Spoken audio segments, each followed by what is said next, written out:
ever told like a little white lie, and it just blew up into this huge problem.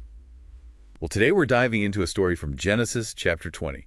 It happened to Abraham, and it's got twists and turns and some really serious consequences. Yeah, and it's more than just a simple story about a lie. It makes you think about why people do things. Especially back then, it was a totally different world. Exactly. We're talking about Abraham and his wife Sarah. They traveled to a land ruled by King Abimelech, and Abraham, well, he tells Abimelech that Sarah is his sister, not his wife. Right.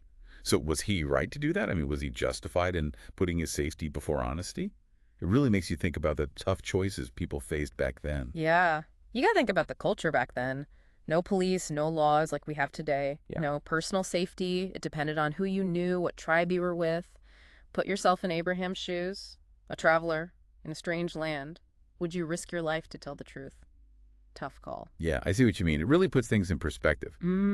But this lie, well, backfires. Abimelech, he doesn't know the truth, and he takes Sarah. That's awkward. Definitely. And that's where things get interesting. God sees what's going on and steps in. He appears to Abimelech in a dream. Whoa, hold on. A dream? Yeah, tells him the truth about Sarah being Abraham's wife and warns him about the danger. Wow. A dream visit from God. Talk about a wake-up call. But it makes you wonder, how did people back then view dreams? Did they think God was talking to them directly or what? That's a really good question, and it points to something bigger, how they saw God in their lives. Dreams, they were like a window to the spiritual world, God's way of communicating. But they also had all these ways to interpret dreams, priests, oracles. Yeah. So a dream from God was a big deal, but the message wasn't always clear-cut. Makes sense. So Abimelech, he's in a tough spot. Warned by God, but he thinks he did nothing wrong, based on what he was told. Sinning in ignorance, right. But is ignorance really an excuse? Now we're getting into some serious theology. People have argued about sinning in ignorance for centuries. Some say you have to know you're doing wrong for it to be a sin. Others think even unintended mistakes have consequences. Makes you think. Even today, our laws, our morals, they wrestle with that. How much does intention matter versus what actually happens? It's complicated. But back to the story. Does God punish Abimelech for this honest mistake? Not exactly. It's justice and mercy. God tells Abimelech to return Sarah to Abraham. He acknowledges Abimelech didn't know the whole truth. But there's another layer. God says Abraham is a prophet and tells Abimelech to ask for his prayers, for forgiveness, for his well-being. There's definitely a power structure here. God's at the top. Then Abraham the prophet as a go-between. And Abimelech the king, he has to follow God's order. What do you make of that? That kind of hierarchy, it was typical back then. Divine power was above earthly rulers, and prophets were like messengers between the two. It shows how deeply they believed God controlled their lives. This story really ties together personal responsibility, God's intervention, and how society worked back then. But wait, there's more, right? Abimelech confronts Abraham. Oh, yeah. And that's where we'll pick up in the next part of our deep dive. Yeah, things get pretty intense. Abimelech, he knows the truth now, and he confronts Abraham. Right. It's a tense moment. The king, he's used to being in charge, and now he's questioning someone he thought was, well, beneath him. I can only imagine. Put yourself in Abimelech's shoes. Yeah. Welcoming someone into your kingdom, being hospitable, and then bam, you find out it's all been a lie. Yeah. How would you react? I mean, seriously, what would you do? It's hard to say for sure, but you can bet there was anger, betrayal, maybe even some relief, right? Yeah, relief. He was caught in a mess that could gone really bad. Definitely. So what does Abraham say? How does he explain himself? Does he apologize or try to justify this whole lie? Abraham's defense is fear. He says he was afraid for his life. He thought the people in Gerar, they didn't respect God, that they might try to take Sarah. Remember, back then, survival meant thinking fast. Sometimes it meant bending the truth. So he's basically saying, I did what I had to do to survive. Right. But is that really enough? I mean, for a king who's just been lied to? Well, here's the surprising part. Abimelech, he's incredibly generous. He gives Abraham sheep, oxen, servants. He even invites him to stay in his land. Really? After all that? It seems strange, right? Generosity after being deceived. It does. Like, no hard feelings, let's just move on. But is there something else going on here? What could this mean? Well, there are a few ways to look at it. Some think it was Abimelech being smart, keeping Abraham happy, the prophet, God's favorite. Oh, I see. A good relationship with someone close to God. That's pretty strategic. Yeah, it makes sense. It shows how power, religion, even diplomacy were all mixed up back then. Absolutely. But there's this other part of the story that I find really interesting. The covering of the eyes. Abimelech gives Sarah silver and calls it that.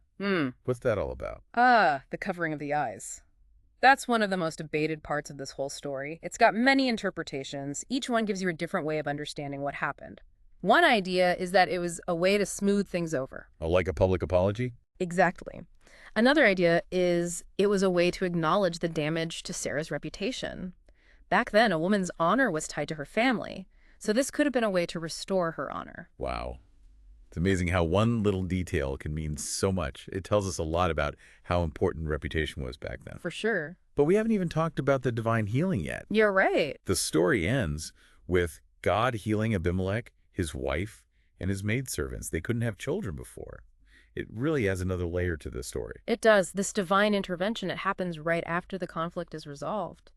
Makes you think. Right. It's like things are balanced again. Yeah. But why were they infertile in the first place? Was it because Abimelech took Sarah? Was it God's punishment? Well, the text doesn't actually say why, but the timing is interesting. It says God closed up all the wombs because of Sarah. So was it punishment for Abimelech or a way to stop something worse from happening? It's up for interpretation. So much going on in this story. You've got human choices, misunderstandings, God stepping in, and consequences, all happening in this ancient world with its own rules and beliefs. Yeah.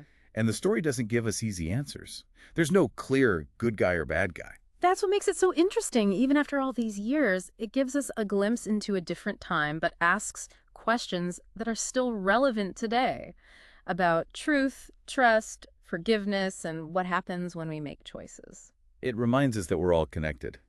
What we do affects others, sometimes in ways we don't expect. Exactly. But we've got to stop here for now. In the last part of our deep dive, we'll talk about what this ancient story means for us today. That was quite a journey. Deception, divine intervention, generosity. What can we learn from all this? I mean, this story happened so long ago. What does it have to do with us today? That's what's so cool about these stories. They're timeless. You know, haven't you ever told a little white lie thinking it would help, and then it just blows up into something bigger? Oh, yeah. This story, it's a warning about those little lies, even when you're scared. Honesty really is the best policy, even when it's hard. But what about Abimelech? He's so generous after being tricked. That's amazing. It makes you think, right? Usually you'd expect anger, revenge, but he goes a different way. Was it to get on God's good side? Was it real forgiveness? Maybe both. Yeah. People are complicated, especially when you add in religion and all the social rules back then. But there's that one thing, the covering of the eyes. What do you think it means for the whole story? It's a big clue about honor and reputation back then. Some say it's an apology. Others think it was to fix Sarah's reputation. You know, because of the lie. It shows how much your actions affect everyone around you. That's a theme throughout the story, isn't it? Abraham's lie, he wanted to protect himself. But it affected Sarah, Abimelech, everyone. It's a powerful reminder that our choices, even the small ones, have big consequences, whether we mean them to or not.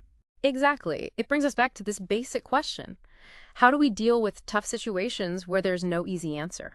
How do we stay true to ourselves even when we're afraid or tempted to cheat? These questions, people have always struggled with them. This story doesn't give us a simple solution, but it helps us understand how we're responsible for what we do.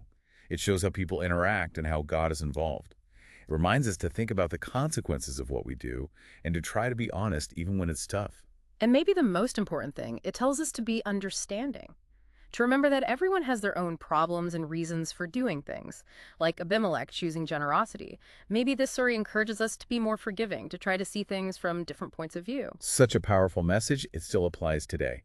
So as we finish our deep dive into this story of Abraham, Sarah, and Abimelech, think about a time you had a hard choice to make. When being honest felt risky or difficult, how did you handle it? What happened because of what you did? And how can this ancient story help you make better decisions in the future? Thanks for joining us.